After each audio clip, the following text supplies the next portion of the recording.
National restaurant association of इंडियाने powering up your brand with Indranil Chitale या यशस्वी कार्यक्रमाद्वारे फूड आणि बेव्हरेजेस उद्योगाला सक्षम बनवण्याची आपली वचनबद्धता पुन्हा एकदा दाखवून दिली आहे. हा कार्यक्रम पुण्यातील वन लॉन्च रेस्टॉरंट आणि बार येथे आयोजित करण्यात आला होता. या कार्यक्रमामध्ये 20हून अधिक शहरांमधील फूड आणि बेव्हरेजेसचे ब्रँड मालक उपस्थित होते. औद्योगिक क्षेत्रातील उद्योजक आणि भागीदारांचाही मोठा समावेश होता. या कार्यक्रमामध्ये उपस्थितांना मौल्यवान अंतर्दृष्टी मिळवण्यासाठी आणि समविचारी व्यावसायिकांसह नेटवर्क करण्यासाठी सहकार्य दिले गेले. विचारप्रवर्तक चर्चांमध्ये भाग घेण्यासाठी एक व्यासपीठ तयार केले गेले होते. प्रख्यात चितळे बंधू मिठाईवाले यांच्या चौथ्या पिढीतील भागीदार इंद्रनील चितळे हे या कार्यक्रमाचे मुख्य आकर्षण होते. चितळे यांनी त्यांचा व्यापक अनुभव आणि उद्योगाविषयी सखोल माहिती सांगितली. उपस्थितांना त्यांच्या व्यवसायाची पूर्ण क्षमता ओळखण्यास मदत केली आणि आपल्या ब्रँडचा विकास कसा करता येतो याबद्दल मार्गदर्शन केले. पाहूयात ते नक्की काय म्हणाले. Kind of a sector where policy is influenced predominantly in the orientation of farmers or consumers. त्याच्यामुळे प्रोसेसर जे असतात त्यांच्या कायम विरोधातच पॉलिसी जात असते. त्यामुळे adopting technology was very crucial. So हीच टेक्नॉलॉजी डेअरी जशी जशी प्रॉडक्ट म्हणून कमोडिटाईज व्हायला लागला तसं व्हॅल्यू ॲडेड प्रॉडक्टची डिमांड जास्त व्हायला लागली आणि पॅकेजिंग वाढायला लागलं तसं मार्केट ॲड्रेसेबल वाढायला लागलं. तर त्या दृष्टीने how could we use the same type of technology, learnings and philosophy to build a product business was the main challenge growing up. आणि that was something that I was मला सगळ्या घरातल्यांनी त्याच्यावरती भरपूर अपडेट दिला. I was expose to the challenge and that was something that was interesting. त्याच्यामुळे I decided to pursue engineering and spend some time in the engineering industry and then join the business. साधारण how old were you when you were like कॅरे this is very interesting and म्हणजे तो एक point असेल ना तुझ्या त्याच्या लाईफमध्ये की तो ऑलरेडी सगळ्यांना बघतोच ग्रो करताना आणि तुमचं काम बघतोच. पण what was that age if you remember की नाव मला हेच करायचं त्या दुसरी कधी तुला जॉईन करायचं कधी वाटलं नाही का? आय थिंक मे बी 10-11 वर्षाचं असल्यापासून मी त्या बाबतीत बऱ्यापैकी क्लिअर होतो. आणि तुम्ही सगळे पुण्यात आहात त्याच्यामुळे आय थिंक तेव्हा पाहिलं असेल की that was around the time we introduce the RFID billing system in the store की ज्याच्यात एक कार्ड दिलं जायचं. त्या कार्डवरती तुमचं प्रॉडक्ट जे काय परचेस केलं त्याची एंट्री व्हायची आणि ते बिल होऊन बाहेर यायचं. तर ती टेक्नॉलॉजी तेव्हा खूप विकसित होती आणि we were the first store to be RFID enabled back then. तर त्यामुळे त्या प्रोजेक्टला मी लहान असताना शाळेत असताना पाहिलेलं होतं की ते कशा पद्धतीने आम्ही इम्प्लिमेंट केलं आणि that was something that probably peak my curiosity towards that sector. आणि त्यामुळे नुसतं इंजिनिअरिंग नाही तर इलेक्ट्रॉनिक्समध्येच काहीतरी करायचं असं तेव्हा एक कन्व्हिक्शन झालेलं होतं आणि आय एन्जॉय. सो जस्ट हे आता याच्यात दिलं नाही आहे बट तुझ्या डेअरी म्हटलं असताना डोक्यात होता एक विषय आला की 2 गोष्टी म्हणलं की लोकांच्या मनात तुमचं नाव येतं. एक तर आहे बाकरवडी, दुसरं आहे दुपारी 1 ते 4 बंद. तर डेअरीवरनं मला असं आठवलं की जे लोक बोलतात की चितळे दुपारी 1 ते 4 बंद असतात माझ्या सगळ्यांना हेच सांगायचं आहे की हे चितळे पहाटे 1 ते 4 चालू असतात. आणि समज आम्ही लकी होतो ॲज अ पुणेकर की तुम्ही दुपारी बंद आहात. तुम्ही समज सकाळी बंद झाले असतात ना तर आम्हाला कोणाला चान्स नसतं मिळालं. आता माझ्या मते काळ बदलला आहे त्यामुळे आम्ही आता 24 तास अवेलेबल आहोत. आणि आता तो ट्रेंड बदलला असल्यामुळे सिस्टम ओरिएंटेड असताना I think we are now in a buyer's market. त्याच्यामुळे आय थिंक अवेलेबिलिटी ही आता सॅक्रोसॅन्ट आहे. तुम्ही अवेलेबल नसाल तर तुम्हीच सेल यूज करा. त्याच्यामुळे 24 तास तुम्हाला ॲज अ ब्रँड अवेलेबल असलंच पाहिजे. So what is the role you play in our organisation today? नक्की तुझं काय म्हणजे तुझं स्टँड काय किंवा कसं बिकॉज फॅमिली बिझनेस असल्यामुळे. So I think over the last 12 years I've played multiple roles, but as of today basically what we've done is now we've consolidated our businesses into 2 very distinct verticals. One is our liquid milk business, the other is our product business. So product business मध्ये what we do is that we handle close to about 550 products की जे आमचे 6 ते 7 वेगवेगळ्या ॲव्हेन्यूजमध्ये sale केले. So त्याच्यामुळे त्यात पुण्यातली एक 35 दुकानं असतील. पुण्याबाहेर चितळे एक्सप्रेसची एक 50 दुकानं आहेत. त्याच्यामुळे ती एक्सप्रेसची दुकानं अक्रॉस महाराष्ट्र आणि गोवा. आम्ही 10 राज्य 2 युनियन टेरिटरीजमध्ये आमचा प्रोडक्ट डिस्ट्रीब्यूट करतो. त्याच्यामुळे साधारण 2.5 ते 3 लाख दुकानांमध्ये आमचा प्रोडक्ट पोचतो. त्याच व्यतिरिक्त साधारण एक 500हून अधिक सुपर मार्केट्स अक्रॉस 5 स्टेट्स आमचा प्रोडक्ट विकतात. त्याचबरोबरीने एक्सपोर्ट मार्केट्समध्ये 33 देशांमध्ये आमचा प्रोडक्ट एक्सपोर्ट केला जातो. आणि त्याचबरोबर मी सध्याच्या याच्यात ई कॉमर्स की ज्याच्यात डिजिटल कॉमर्स आणि क्विक कॉमर्स हे दोन्ही ॲस्पेक्ट्स येतात. सो या 6 ते 7 वेगवेगळ्या ॲव्हेन्यूजची जी काय प्रोडक्ट बिझनेसचं आमचं एक्सपोजर आहे त्या बॅलन्स शीटची जबाबदारी माझ्याकडे आहे.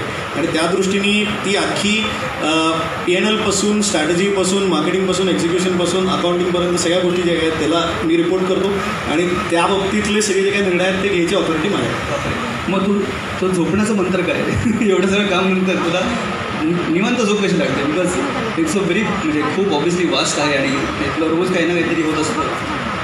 यार कसं आहे की I think as a entrepreneur when you have got into the field of building something new, म्हणजे जेव्हा मी जॉईन झालो तेव्हा आमची 10-12 दुकानं होती, त्याच्या पलीकडे काही डिस्ट्रीब्युशन बिझनेसच नव्हतं. सो आज तो part of business is now just 10% of our turnover. Everything else is something that as a family we achieved over the last 10-12 years.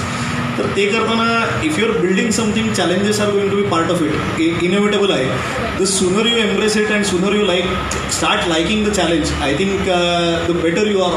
आणि तुम्ही क्रिएट करत असताना तुम्ही फक्त एक ब्रँड किंवा व्हॅल्यू नसतं क्रिएट करत, तर तुम्ही एम्प्लॉयमेंट क्रिएट करत असता, तुम्ही टॅक्स क्रिएट करत असता, तुम्ही टेक्नॉलॉजिकल लीप तयार करत असता की जिथे कॉन्ट्रॅक्ट फार्मिंगसारख्या ॲक्टिव्हिटीजमध्ये आम्ही आमच्या फार्मर्सना एम्पॉवर करत असतो. सो ही अख्खी सप्लाय चेन जेव्हा तुमच्यावरती कुठे ना कुठेतरी अवलंबून राहून चांगल्या पद्धतीने एक प्रगती करत दिसते, तर तेव्हा आय थिंक एवढं काही टेन्शन येत नाही. आणि मी खूप लवकर झोपतो, तुला माहिती आहे त्याप्रमाणे, त्याच्यामुळे मला असं झोपेचा काही प्रॉब्लेम नाही.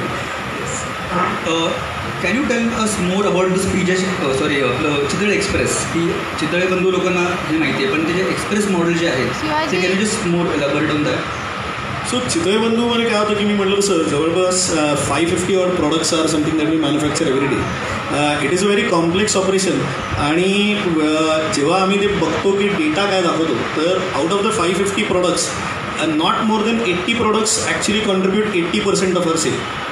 तर त्यामुळे ॲक्च्युली आम्ही उरलेले 550 मधले 80 प्रोडक्ट्सच बनवले तर आम्ही आमचा 80% टर्नओव्हर अचीव करू शकतो. तो मग आपण बाकीचे बिझनेसेस कशा पद्धतीने इव्हॉल्व करायचे याच्यावरती आम्ही एक स्ट्रॅटेजिक कॉल घेतो. तर त्यात आम्हाला लक्षात आलं की अरे या 80 प्रोडक्ट्सला आपण जर पॅकेजिंग करू शकलो आणि फ्रेशच्या ऐवजी आपण मार्केटच ओपन करू शकलो की जिकडे कस्टमर आमच्याकडे येत होता त्याच्याऐवजी आम्ही कस्टमरकडे गेलो तर काय होईल. आणि ते एक्सप्लोअर करताना आम्ही डिस्ट्रीब्युशन चेन पहिली सुरू केली. आणि मग डिस्ट्रीब्युशनमध्ये आम्हाला असं लक्षात आलं की किराणा मालाचं दुकान असेल किंवा सुपर मार्केट्स असेल तर a customer is not coming for the brand, they are coming for their need. त्याच्यामुळे we have to make space amidst their budget. की if that person decides to spend 2000 rupees, त्याच्यात तो चितळेंचं एक काहीतरी घेणार आहे, तो काहीतरी दुसरं एक लोणचं घेणार आहे, तो तिसरा एक काहीतरी मसाला घेणार आहे, अजून एक काहीतरी कोल्ड्रिंक घेणार आहे. सो त्याच्यात we can't sell a range, we can only sell certain products which are well known. मग तो सेल फॅसिलिटेट करायचा असेल तर good brand window was Chitale express. कारण की one it does is that it helps us reach customers in far away places. Secondly it is a very compact store, त्याच्यामुळे ते 2 माणसात चालतं आणि सगळं पॅकेज असल्यामुळे shelf life is not a issue. कारण की नाहीतर एक्सपायरी हा मेजर इश्यू येतो की ज्याच्यात कंट्रोल ठेवणं बाहेरच्या शहरांमध्ये अवघड होतं. आणि तिसरी गोष्ट हे करत असताना they not only serve as a point of sale but they also serve as dark kitchens which enable our quick commerce and e commerce business आणि that helps us reach our customers in a more penetrated manner. त्यामुळे Chitale express या फॉर्मॅटवरती गेल्या 3 वर्षात आम्ही खूप जास्त growth केली. Almost आता क्लोज टू 50 स्टोअर्स त्याचे आहेत आणि मी plan to reach about 100 stores by the end of next year. त्याच्यामुळे 2025 पर्यंत तुम्हाला एक 100 स्टोअर्स अक्रॉस 3 to 4 स्टेट्स दिसतात. सरचं planning.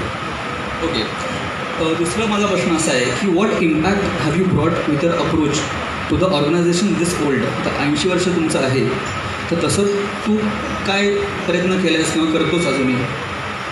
Sorry I don't think so. माझा career span in the organisation is so small compared to the longevity of the organisation. So असा individual impact हा काय असतो असं मला वाटत नाही. It is a collective impact. पण त्या दृष्टीने एक डायरेक्शन घेण्याकरता कन्सेन्सस बिल्ड करणं खूप गरजेचं असतं. म्हणजे आमच्याकडे माझ्या आजोबांच्या पिढीतले माझ्या आजोबांचा एक धाकटे भाऊ आहे. माझ्या बाबांच्या पिढीत देर आर 8 कझन्स.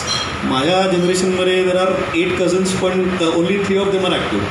पण त्या दृष्टीने when it comes to shareholder management so we are more than 20 people we are answerable आणि they have to determine how the company steers in the next direction. तर त्यामुळे ओनरशिप पॉईंट ऑफ व्ह्यूनी पुढचे 10 वर्ष आम्ही नक्की काय करायचं ह्याच्यावरती एक विचार आपल्याला करत बसायचा असतो आणि ते स्टिअर करायला कुठेतरी एक प्रॉपोनंट लागतो. तो I think that is what I try to do. आणि ते कुठेतरी ट्रिंगी घेतली की मग त्याच्यावरती कसं ते बिल्ड करायचं ह्याच्यात I think it's a team effort. आणि जेव्हा ते कॉन्सेन्सस बिल्ड होतं तेव्हा आय थिंक गोष्टी अचीव्ह करणं सोपं होतं. Right. So now that like people follow on you on Instagram, social media, you keep traveling around the world. ठीक आहे. So how did you adopt your international learnings to your existing business? तर तू बाहेर जाऊन जे शिकत असतोस ते आपल्या म्हणजे जे मराठी प्रोडक्ट्स आहेत, सोनपापडी म्हणा किंवा बाकरवडी असेल, तर तू ती टेक्नॉलॉजी यूज करून इथे कसा तुला फायदा झाला आणि तू काय यूज केलं असतेस? So, Kazaki, I think one of the major challenges that we face when we are doing the export business is that our products are retailed in Indian stores in foreign countries. So we never actually get presence in mature supermarkets there. म्हणजे Walmart किंवा टेस्को किंवा काय वुलवर्थसारखे जे काही supermarkets आहेत तर तिकडे जर तुम्हाला प्रेझेन्स करायचं असेल तर you have to make products which are appealing not just to the Indian population, it needs to be appealing to the local population there as well and a lot of other expatriate population. So ते करताना we can't really have flavouring and palate profile which is always only pleasing to Indians. It needs to be having a globalised outlook. तर त्यामुळे त्यातला one of our की products was cranberry and blueberry soan papdi. म्हणजे सोनपापडी सारखाच एक product टर्कीमध्ये बनवला जातो which is called pishmani. आणि we have adopted the same technology of making pishmani to make soan papdi. फरक एवढाच आहे की they use maida, we use besan. पण त्यामुळे the product awareness was always there. It was never marketed to that person. But the moment it came in westernise flavours and flavours which people who abroad were familiar with, I think we were just able to address a market which was never open for us.